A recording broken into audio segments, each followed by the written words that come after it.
If you want to become better at programming and exercise selection, I have a video for you. My name is Max Schmarzo.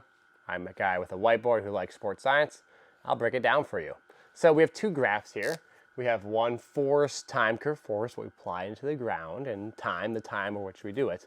We have one that looks like a short spike and one that kind of looks like a plateau. What happens is when we try to lift something as fast as we possibly can, the force we produce is used to create maximal intended velocity. Like if you're trying to throw a medicine ball as far as you possibly can, the more force you apply to that ball in the appropriate time period, the further that ball will go, assuming we have equal angle of takeoff each time. However, we can also use force to lift something as heavy as possible. So you're lifting the heaviest weight possible. The way you're using force is a little bit different.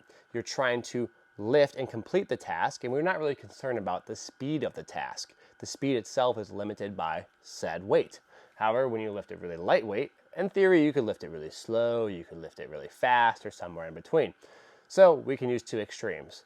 When we do something like a jump, we're trying to jump as maximally high as we possibly can, and in doing so, our force production is emphasized on increasing the movement velocity of our center of mass, or our body. When we lift a really, really heavy weight, like a 1 rep max on a squat or a deadlift, the goal of force production is to simply complete the task of lifting. And as we can see, how force is being produced is very different. And if force is being produced differently, then the adaptations are different. However, they are complementary, because if we can increase the amount of force we could produce, in theory, we could then raise the ceiling of our potential to increase or use that force under a shorter time period. So we're trying to produce that really, really big amount of force that you might produce when you're lifting a really heavy weight, but within the time period that is short enough to use it when we're lifting that lightweight so we can throw that medicine ball further. So naturally, these are complementary, and you can think about it on a spectrum instead of a distinct scale. You might have jumps, dumbbell jumps, a trap bar pull, a squat, and we're working all the way from negative 10%, that's like a band assisted jump, a lightened method, all the way up into 100% or even super maximal, 120% of your 1RM. And then we might break that down based on squats and hinges.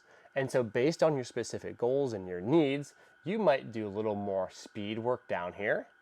You might do something like a 3, and you might do something like a 1 ratio, being that you're really strong, but you're not moving as fast. Or you might invert that, you might go 3 and 1 in terms of number of exercises you select.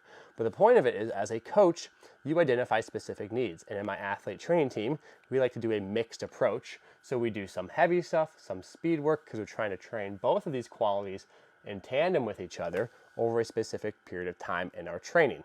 So make better exercise selection by knowing what you're actually trying to do.